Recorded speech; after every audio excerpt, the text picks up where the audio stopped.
예수 믿는 사람과 믿지 않는 사람의 차이는 참 많습니다. 똑같이 땅에 발을 딛고 살지만 우리는 하늘 소망을 바라봅니다. 또 그 전능하신 하나님이 우리의 아버지가 되시고 이 땅에 보이는 것들을 보이지 않는 그 영원한 하늘 것을 바라보면서 내려놓는 그런 일도 성도에게 주어진 축복이고 또 특권일 겁니다. 네, 많은 차이가 있지만 또 어떤 면에서 보면 예수 믿는 사람이나 믿지 않는 사람이나 크게 차이가 나지 않습니다. 고민할 거 고민하고 또 어려움을 만날 때 똑같은 문제에 부딪히게 되고 그렇습니다. 대단한 차이가 나기도 하지만 또 뭐 대단하지 않은 별 차이가 없는 그런 삶을 우리는 삽니다. 근데 그럼에도 불구하고 믿는 자와 믿지 않는 자 사이에 큰 차이 하나가 있는데요, 염려를 다루는 자세입니다. 여러분, 살면서 문제가 없고 염려가 없는 인생은 없습니다. 조금 이렇게 리얼하게 표현을 해본다면 어쩌면 인생은 마치 걱정하고 염려하기 위해서 태어난 것처럼 보입니다. 살아있다는 건 끊임없이 문제가 생깁니다. 그리고 그 문제가 만드는 고민과 염려는 한시도 멈춤 없이 우리 삶을 덮칩니다. 산다는 건 곧 염려가 있다는 뜻이고요. 어쩌면 우리는 평생을 염려하다가 인생을 마감할지도 모릅니다. 전도서 2장 23절에 보면 그래도 괜찮은 삶을 살았던 솔로몬이 말하는 인생의 모습인데요, 일평생에 근심하며 수고하는 것이 슬픔뿐이다. 여러분, 솔로몬은 이 전도서 2장 23절 앞부분에서 인생을 세 단어로 회고했습니다. 근심, 수고, 슬픔. 인생을 조금만 살아본 분이면 그거 수군간에 그렇게 말할 수밖에 없을 것입니다. 일평생 우리는 어떤 모습으로 살아가든 근심과 수고와 슬픔으로부터 벗어날 수 없습니다. 여러분, 현대화되면서 이런 현상은 더 심해진 것 같습니다. 경쟁도 치열하고 예전과는 다른 그런 상황입니다. 또 병도 많고 건강 악화, 질병의 만연, 또 복잡한 사회 속에 빈번하게 일어나는 사건, 사고, 엎친 데 덮친 격으로 이런 상황을 더 어렵게 만듭니다. 또 여러분, 경제 사정이 얼마나 좋지 않습니까? 대한민국은 아마 유례없는 최악의 상태에 있습니다. IMF, 세계 금융위기 때 말고 우리 경제 지표가 이럴 때가 없었습니다. 2% 성장률, OECD 국가 중에 제일 꼴찌예요. 그래서 세계 자살률 1위를 우리가 잠깐 내어줬는데 다시 1위 국가로 돌아왔습니다. 여러분, 이런 상황들 때문에. 그래서 인생은 염려 없이는 살 수 없습니다. 그렇지만 우린 경험적으로 알고 있는 게 있습니다. 염려는 쓸데없다는 것, 아무리 염려해도 아무것도 달라지지 않는다는 것, 염려는 백해무익하다는 것. 언젠가 한번 설교를 하면서 그런 말씀을 드렸습니다. 걱정을 해서 걱정이 없어진다면 걱정도 하지 않겠네. 마태복음 6장에서는 너희 중에 누가 염려함으로 그 키를 한 자라도 더할 수 있느냐. 여러분, 너무너무 잘 알고 있는 내용이고, 염려의 폐해는 아주 심각합니다. 좀 새로운 얘기를 말씀드린다면 염려가 얼마나 우리를 피폐하게 만들고 영적인 삶을 송두리째 망가뜨리는지를 보여주는 대목인데요, 첫 번째, 염려는 인간의 관점을 부각시키고 하나님의 관점을 우리에게서 빼앗아갑니다. 우리가 염려에 사로잡히면 하나님의 시각으로 사물과 상황을 바라볼 수 있는 눈을 잃어버리고 보이는 상황만 가지고 인간적인 눈으로 주변을 봅니다. 여러분, 두려움과 염려가 만든 결과입니다. 그래서 인간사를 너무 의식한 나머지 하나님의 시각을 잃어버리게 됩니다. 초조해지고, 두 번째는 염려는 본질적인 것과 부차적인 것을 구별할 수 있는 식별 능력을 떨어뜨립니다. 마음이 산란하고 두려움과 염려에 사로잡히면 세부적인 것에 연연하다가 보니까 중요한 것을 놓칩니다. 여러분, 이럴 때 무슨 결정을 하면 어떻게 될까요? 이건 전부 악수, 패착, 돌이킬 수 없는 그런 결과에 이를 수 있습니다. 중요한 게 뭔지를 모르고 닥친 것들만 해결하려고 하는 그런 성급한 생각이 우리를 지배하기 때문에 일어날 수밖에 없습니다. 주변에 뭔가 결과를 만들고 실력 있는 사람들을 보면 하나같이 굉장히 초연합니다. 느긋하고, 그 분야의 전문가여서 그렇기도 하겠지만, 또 한 가지 염려는 우리의 기쁨을 빼앗아가고 수용적이고 관용적인 태도보다는 스스로를 부정적으로 만듭니다. 그래서 이런 부정적인 생각은 자기 삶에도 문제가 되지만 부정적인 기운은 반드시 주변의 또 다른 사람들에게 오염을 시켜서 공동체 전체에도 좋지 않은 결과를 미칠 수 있습니다. 그래서 어떤 상황에도 도움이 되지 않습니다. 여러분, 우리는 그간의 이 금요 집회에 많은 내용들을 다루었고, 또 마음 지키기라는 주제로 6번의 시리즈도 지난주에 이제 마쳤습니다. 사실 이 금요 집회를 하는 이유, 제가 기회 있을 때 한 번씩 말씀드렸습니다만은 모든 문제를 우리가 다 기도하려고 이 집회에 온 건 아닙니다. 저는 이 금요 집회를 어떤 시각에서 이해하고 있느냐 하면, 자기 안에 약간 한처럼 맺힌 그런 문제와 고민을 충분하지 않지만 기도 시간에, 이 제한적인 기도 시간에 해결한다. 그게 제 개인적으로 이 금요 집회에 가지고 있는 목표입니다. 그래서 늘 처음 온 사역자들이 반성의 시간에 하는 첫 번째 얘기가 있습니다. 좋은 이야기 해달라고 하면 너무 똑같은 기도를 맨날 한다고. 중보 기도할 게 너무너무 많은데 그때마다 내가 늘 묻습니다. 그걸 우리가 모르고 있다고 생각하냐? 맨날 우리가 피드백 듣는데 잘 알고 있다.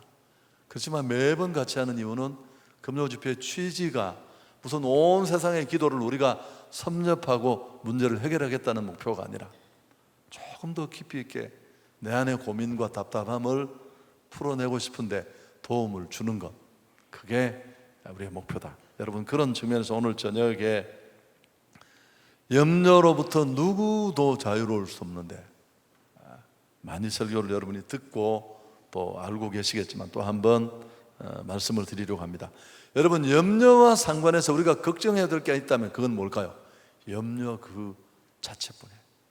할렐루야. 염려가 주는 공포, 염려가 주는 두려움, 염려가 주는 상황 파악을 흩트리는 이런 게 아니라 염려 그 자체만을 우리가 두려워하면 되겠습니다. 첫 번째, 오늘 본문을 한번 보십시오. 빌립보서 4장 6절 7절이 본문인데 제일 앞부분에 아무것도 염려하지 말고, 첫 번째 우리가 눈여겨보아야 될 부분입니다. 성경은 어떤 것도 염려하지 말라. 이게 오늘 본문이 우리에게 주는 핵심적 교훈입니다. 여러분, 인생사가 얼마나 문제가 많고 고민이 많고, 염려를 빼버리면 삶이 진행이 안 될 만큼 우리 삶은 염려 범벅이고 투성인데, 아니 하나님은 우리가 살아가는, 발을 딛고 살아가는 이 현장도 정말 모르시는 분인지 아무것도 염려하지 말라니. 여러분, 왜 그렇게 말씀하셨을까? 이게 명령형인데 고민해 볼 필요가 있습니다. 여러분, 이유는 왜 염려하지 말라, 아무것도 라고 말씀하셨느냐 하면, 염려는 우리는 상황의 문제라고 생각하는데 성경은 염려를 신앙의 문제로 바라봅니다. 이 부분이 굉장히 중요합니다. 사실 염려는 믿음의 문제예요. 그래서 기도의 아버지 조지 뮬러가 한 유명한 말이 있는데요, 믿음이 시작되는 곳에 염려는 사라지고 염려가 시작되는 곳에 믿음은 끝난다. 알아들으셨죠? 여러분, 누군가가 이미 염려가 내 안에 또아리를 틀고 그 염려의 마음이 나를 붙들고 장악한다면 이미 믿음은 없는 거예요, 거기는. 그리고 믿음이 우리 안에 확실하게 자리를 잡고 분명히 딱 태세를 갖추면 그때 염려도 사라집니다. 하나님이 정말 살아 계시다는 걸 믿습니까? 또 살아계신 그 하나님은 초월적으로 멀리 계셔서 실제적인 우리 삶에 아무 개입도 못하는 그런 하나님이 아니라 자기 백성이, 그의 아들, 딸이 어느 정도 요청하고 구하면 그 고민과 문제를 들어주실 수 있고 응답해 주실 수 있는 분이라는 걸 믿는다면 우리는 염려로부터 벗어날 수 있습니다. 할렐루야. 여러분, 하나님이 안 보이니까 상황만 보이는 거죠. 그래서 산상수훈 마태복음 5장, 6장, 7장, 6장에 특히 보면 예수님이 뭐라고 말합니까? 무엇을 먹을까? 무엇을 마실까? 무엇을 입을까? 염려하지 말라. 이게 아주 원초적인 우리의 고민이거든요. 뭘 먹고 뭘 입고. 그런데 그러면서 예수님은 뭐라고 말합니까? 공중에 나는 새를 봐라, 들에 피는 백합화를 봐라. 차차는 미물도 내가 저렇게 철달 아름답게 먹이고 입히는데 하물며 너희 이겠느냐. 그리고 정말 중요한 말씀을 망치로 쾅 때리듯이 하는 말이 뭐예요? 믿음이 적은 자들아, 무엇을 먹을까, 무엇을 마실까, 무엇을 입을까 염려하지 마라. 하물며 너희 이겠느냐. 들에 피는 저 백합화도 공중에 나는 새도 내가 먹이고 입히는데. 여러분, 사실 염려는 하나님을 의심하는 것입니다. 염려를 더 깊이 근원으로 파고 들어가면 그 염려의 저면에는 무신론이 도사리고 있습니다. 하나님이 계신다고 찬송할 때는 맨날 손들고 살아계신 주, 침을 막 앞사람 머리에 튕기고 해놓고 정작 자기 삶에 하나님은 계시잖아요. 하나님이 안 계신 것처럼 행동하고 떨고 절망하는 것, 그게 바로 염려라는 겁니다. 난 하나님의 존재를 믿을 수 없어. 혹시 그분이 존재하더라도 지금 현재 오늘을 살아가는 나의 필요를 채워줄 수 있는 분은 아니야. 내 문제는 내가 해결해야 돼. 목사님 설교 듣고 내가 너무 안심 놓아서는 안 돼. 가슴이 찔리는 사람들이 계시죠. 여러분, 이런 염려나 걱정은 더 정확하게 말하면 믿음 없는 이방인들의 모습이에요. 저는 제가 인생을 딱 살아서 50을 넘겨보니까 제가 최근에 누구한테 이 얘기를 했는데, 예수를 얼마나 잘 믿었는지. 저는 원래 고민이 많은 사람이었습니다.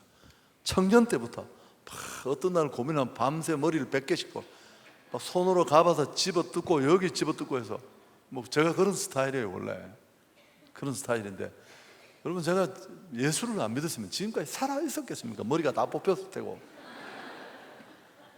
잠 못 드는 그 수없이 많은 밤들을 어떻게 내가 여기까지 목회하는 와중에 제가 가는 곳마다 끊임없이 엄청난 저항이 기다리고 있었는데, 저는 그 저항은 고사하고 제 인생의 문제도 뛰어넘지 못했을 것입니다. 그래서 참 예수 안 믿고 사는 사람을 보면, 탁구 선수들이 탁구를 치는데도 여러분 그걸 몇 세트를 이렇게 5세트 중에 3세트를 이기면 그 얼마나 고비가 많아요. 그래서 저는 피를 말리더라고요. 그 탁구 한 경기를 보는데도 아무리 힘들어도 부를 수 있는 분이 있나요? 요청할 수 있는 분이 있나요? 그래서 마태복음 6장 32절에 이는 다 이방인들이 구하는 것이라. 너희 하늘 아버지께서 이 모든 것을 너희에게 있어야 할 줄을 아시느니라. 여러분, 어떤 아들이 있는데 매일 밤마다 자기 전에 침대에서 잠옷을 끌어안고 벌벌벌 떨면서 내일 아침이 과연 주어지겠느냐, 엄마 아빠가 밥을 주기나 하겠어? 여러분, 그리고 벌벌벌 떨면서 잠도 못 자고 머리를 막 다 집어뜯고 이런 애가 있다면 이 애를 바라보는 엄마 아빠의 마음이 어떨까요? 웃기는 애라고 생각하지 않겠습니까? 말을 못 알아들으셨구나. 여러분, 어린 아이가 밤에 잠을 자는데 과연 내일 아침에 엄마 아빠가 밥을 줄지 안 줄지가 너무 걱정이 되었어. 밤잠을 잘 못 잔다면 이상한 아이죠.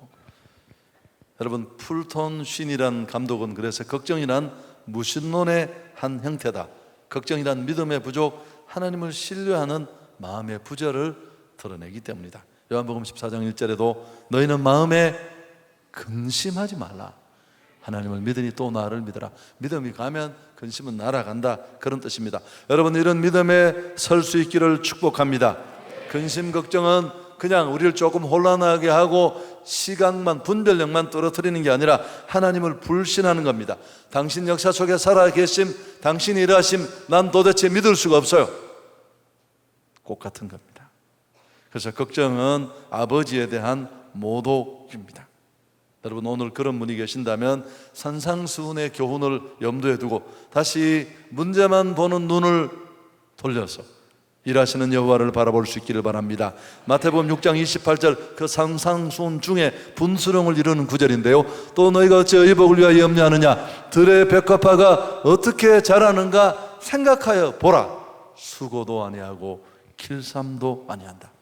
여러분, 생각하고 바라보십시오. 지금까지 여기까지 내가 살아오는 동안에 지금은 내가 흔들리고 있지만 그 하나님이 어떤 모습으로 나를 이끄시고 인도해 주셨는지. 할렐루야. 눈을 들어 주를 보라. 저는 우리 쉬다 왔는데 왜 이렇게 제가 찬양해야 돼? 우리 당해온 수련회였습니다. 이틀 동안에. 사실 쉬다 왔는데 왜 찬양을 할 수가 없는지 모르겠습니다. 원래도 못했지만. 그래서 우리가 눈을 함께 하겠습니다. 눈을 들어 주를 보라, 내 모든 염려 주께 맡겨라. 슬플 때에 주님의 얼굴 보라, 사랑의 주님 안식 주리라.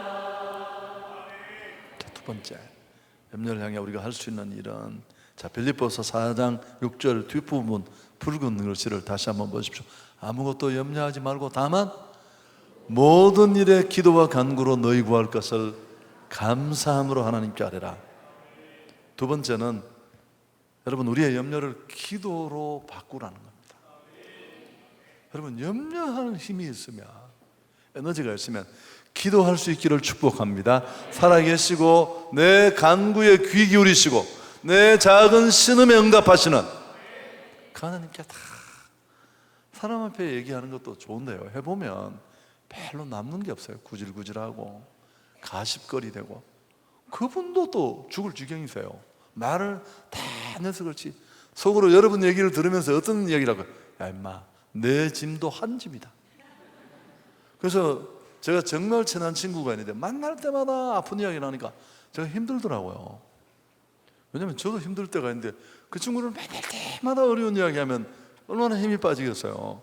뭐 그래도 만납니다만은 그 힘이 든다는 얘기를, 여러분, 염려를 기도로 바꿀 수 있기를 바랍니다. 기도는 나의 문제를 하나님 앞으로 옮겨 드리는 것입니다. 나는 할 수 없기에 그분께 부탁하고 맡기는 것입니다. 그래서 염려하고 걱정할 에너지가 있다면 그 힘으로 기도했으면 좋겠습니다. 기도는 하나님을 움직이는 유일한 힘이라고 말하죠.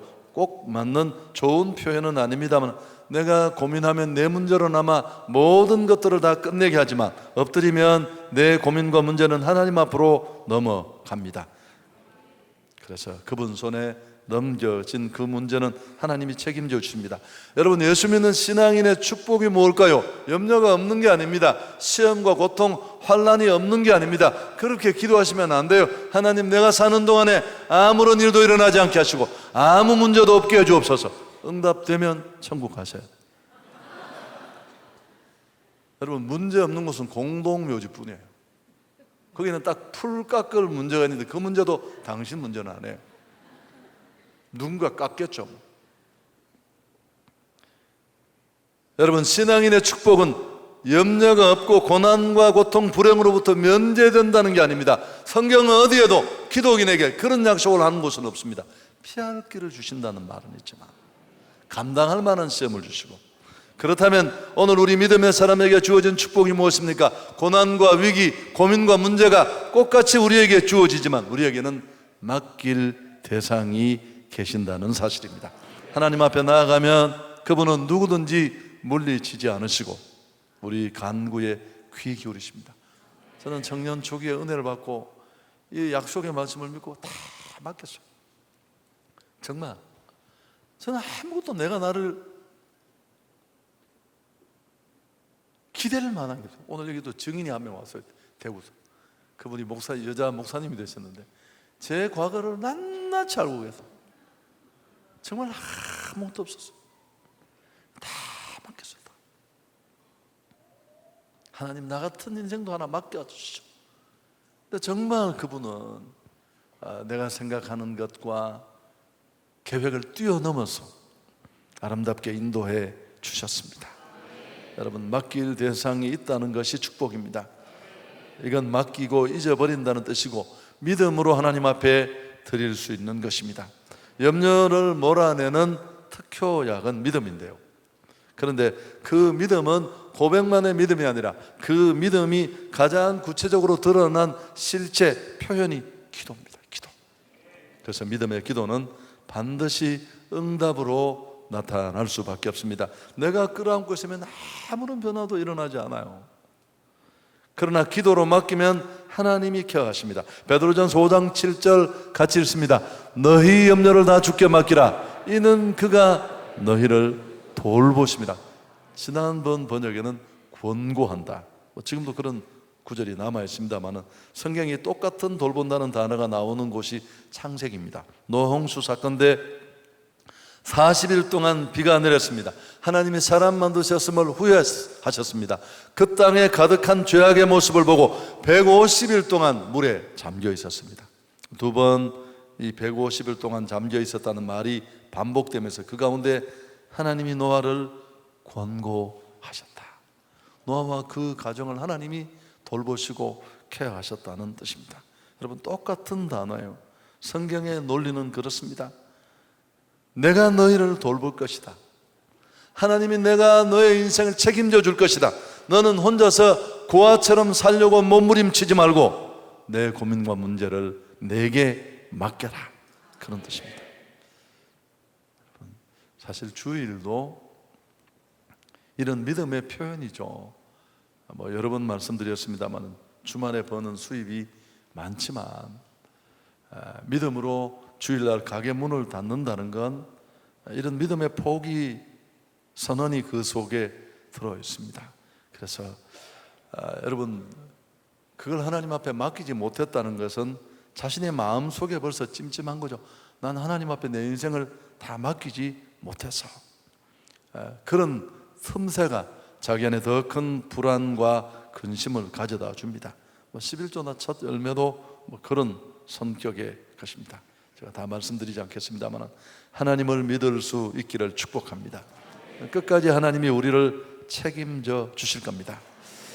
근데 기도하면 어떤 일이 일어나느냐 하면, 여러분 기도해 보신 분들이 다 공감합니다만 처음에는 내 문제만 끌어안고 기도실에 들어가서 살려달라고 기도하고 적은 믿음으로 하나님 앞에 기도하다가 보면 갑자기 문제만 보였던 눈에 하나님이 보이세요. 여러분, 그때 우리는 덤을 얻게 되는 축복이 뭘까요? 감사하는 겁니다. 감사. 아이들이 말 안 들어서 하나님, 어떻게 우리 애들은 다 이렇게 엄마 아빠 마음을 아프게 합니까? 그러다 보면 무슨 생각이 날 거예요? 지가 옛날에 사고 쳤던 게 또 생각납니다. 그래도 니보다는 낫다. 그리고 그만큼 아이들이 건강하게 신앙생활하며 살아가지 않나. 여러분, 기도 시간이 깊어지면 다 감사밖에 없어요.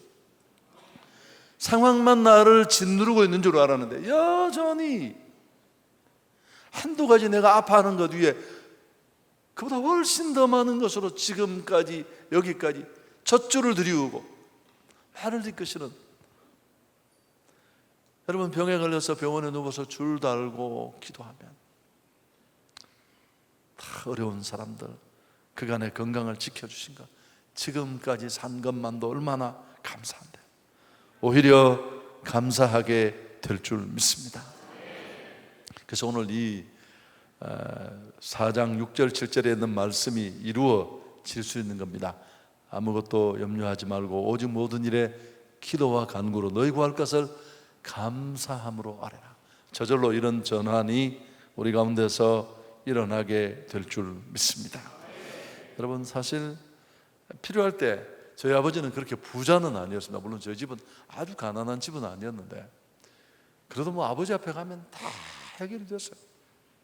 제가 뭐 1,000원만 하면 1,000원을 주시고, 10,000원만 하면 10,000원을 주시고, 또 때로는 안 되면 좀 기다려라 다 주셨고, 큰 걱정 없이 그랬습니다. 여러분은 마찬가지입니다. 하나님 아버지는 나는 너의 하늘 아버지다, 네가 너무 염려할 필요가 없다, 네가 나를 신뢰하기만 하면 내가 너의 필요를 채워주겠다. 빌립보서 4장 19절 함께 읽습니다. 나의 하나님이 그리스도 예수 안에서 영광 가운데 그 풍성한 대로 너희 모든 쓸 것을 채우시리라. 여러분, 염려가 있습니까? 기도가 부족하다는 뜻입니다. 하루에 얼마나 기도하면 좋을까요? 다릅니다. 여러분, 개인차가 다 달라요. 여러분 삶의 뒤에 걸려있는 고민과 문제의 크기가 다 다른데 어떻게 그 기도를 똑같은 동일량으로 대충 얼마라고 말할 수 있지만, 그럼 언제까지 얼마나 기도해야 될까? 그 짐이 가벼워질 때까지, 내 안에 염려와 근심이 나를 혼란하게 하는 상황으로부터 자유로워질 때까지 우리는 기도해야 합니다. 빌립보서 4장 6절 7절을 다시 한번 읽겠습니다. 아무것도 염려하지 말고 다만 모든 일에 기도와 간구로 너희 구할 것을 감사함으로 하나님께 하리라. 그리하면 모든 지각에 뛰어난 하나님의 평강이 그리스도 예수 안에서 너희 마음과 생각을 지키시리라. 여러분, 우리가 염려에 포로되지 않고 그 염려로 오히려 기도하면 하나님은 모든 지각에 뛰어난 평강으로 우리의 마음과 생각을 지켜주신다고 했습니다. 일단 흔들리는 마음도 지켜주시고, 실제로 우리가 걱정하는 문제도 하나님이 넉넉히 해결해 주실 줄 믿습니다. 사실 염려의 큰 해악 중에 하나가 하나님이 믿는 자 안에 주신 이 행복과 평화를 잃어버린다는 겁니다. 이것 빼앗기면 천국 사람으로 살아가는데 어려움이 많습니다. 그러나 기도하면 문제도 마음도 하나님은 지켜주시고 또 해결해 주십니다. 사실 염려는 기도하라는 신호이기도 하니까 우리가 좀 더 기도가 많아졌으면 좋겠습니다. 말씀 오늘 정리하겠습니다. 우리 인생을 유린하는 두 가지가 있습니다. 첫째 하나는 지나간 과거에 대한 후회입니다. 후회. 여러분, 후회하지 마십시오. 저는 후회는 잘 안 해요. 왜냐하면 하나님이 잘 살게 하셨어요. 다시 살고 싶지도 않고, 과거로부터 자유하지 못할 때 그건 정말 우리를 아프게 하고 힘 빠지게 하고, 하나님이 구원받는 자 안에 주신 이 평화를 우리는 잃어버릴 수 있습니다. 또 한 가지가 오늘 우리가 나눈 이 내일에 대한 염려입니다. 아직 다가오지 않은 미래에 대한 걱정과 염려도 우리 안에 이 기쁨을 빼앗아가는 또 한 가지입니다. 미래에 대해서 지나치게 부정적으로 걱정하는 사람들이 많이 쓰는 말은 만약입니다. 만약 그렇게 되면 어떻게 하지? 여러분, 이 통계도 어떤 분이 내보니까 40%는 일어나지도 않아요. 30%는 우리가 어떻게 할 수 없는 것들이에요. 겨우 10% 정도를 우리가 정말 고민할 수 있는 것들인데, 그것조차도 하나님 앞에 맡겨야 할 줄 믿습니다. 그래서 예수님은 마태복음 6장 34절에서 말씀했습니다. 그러므로 내일 일을 위하여 염려하지 말라. 내일 일은 내일이 염려할 것이요 한날의 괴로움은 그날로 족하니라. 앞에도 말씀드렸습니다마는 정말 염려해야 될 것은 내가 염려에 지배당하지 않도록 우리가 애쓰는 것입니다. 여러분, 믿음에 굳게 설 수 있기를 축복합니다. 염려가 찾아오면 믿음의 눈을 들어 주를 바라보십시오. 그리고 주의 전으로 나와서 더 뜨겁게 기도하셔서 이 염려를 날려버릴 수 있기를 축복합니다. 그걸 방지하는 제일 좋은 방법이 제가 해보니까 새벽 기도예요. 새벽 기도를 여러분이 1시간이라도 매일 드릴 수 있으면 그 1시간이면 충분히 절대화시킬 수는 없지만 우리 안에 이런 문제들을 해결할 수 있습니다. 더 건강한 모습으로 하나님이 주신 이 기쁨을 가지고 염려를 날려버리고 승리할 수 있는 우리 모든 성도들이 될 수 있기를 축복합니다. 좋으신 하나님께 영광 돌리겠습니다.